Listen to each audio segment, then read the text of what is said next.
Wake up, Jacob. Hey, listen, guys. High Value Hebrew, all the way from Iloilo, Philippines.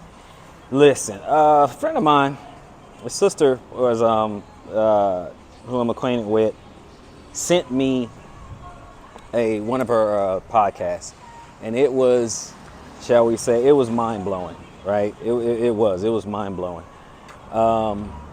My goodness, she was talking about. Hold on, I got a little construction going on here.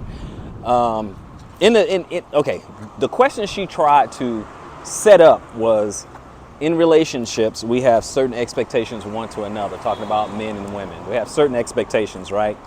Now, those expectations, for example, and she gave an example. She said, example, okay, a man may expect a woman to, cook, clean, and be nurturing and be available to him physically. Okay, intimacy.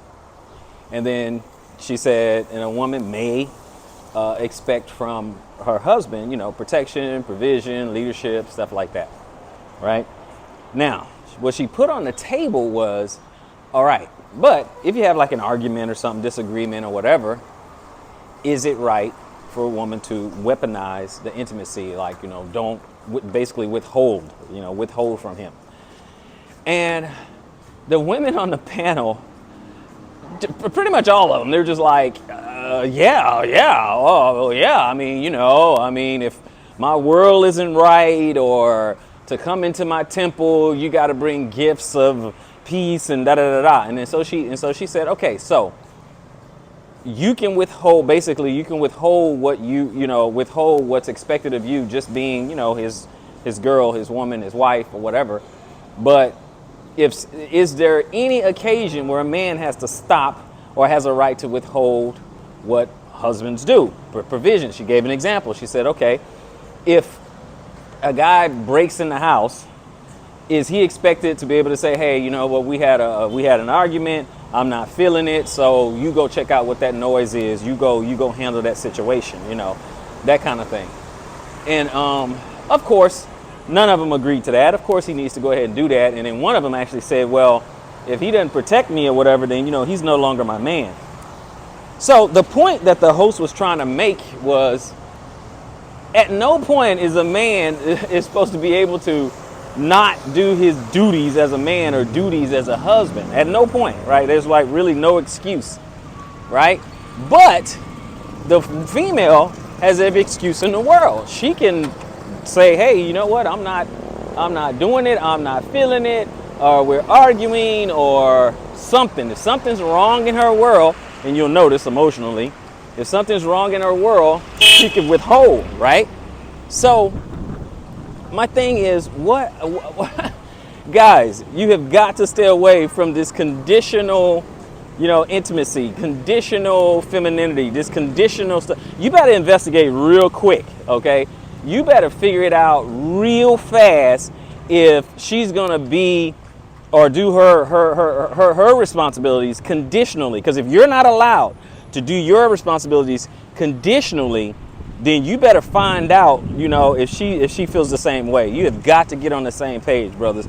You're making a huge investment, right? To bring a woman into your life, to take care of her, to pay her bills and things like that. Obviously, if one of them say, well, I pay my own bills, I don't need you, then she's not the one. If she doesn't need you, why are you there, right? Because her money's not your money. She's not going to share her money with you equally. She doesn't want to pay the bills. She don't want to be responsible for the bills or whatever. So her money doesn't matter. They don't get that.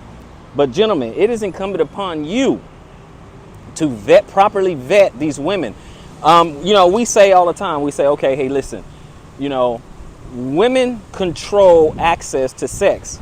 And at the same time, we say men control access to marriage.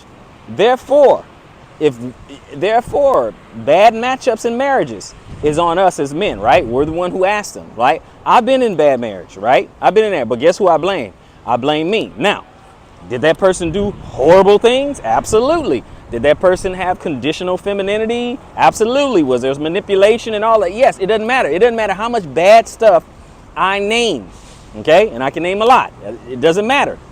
It's on me because I asked, hey, will you marry me? So guys, it is on us that you have got to be way more careful.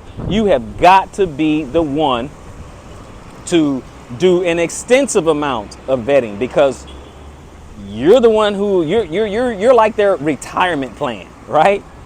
So you got to make sure that it's worth you pouring into somebody else for pretty much the rest of your life or the rest of their life, whichever one comes first, guys.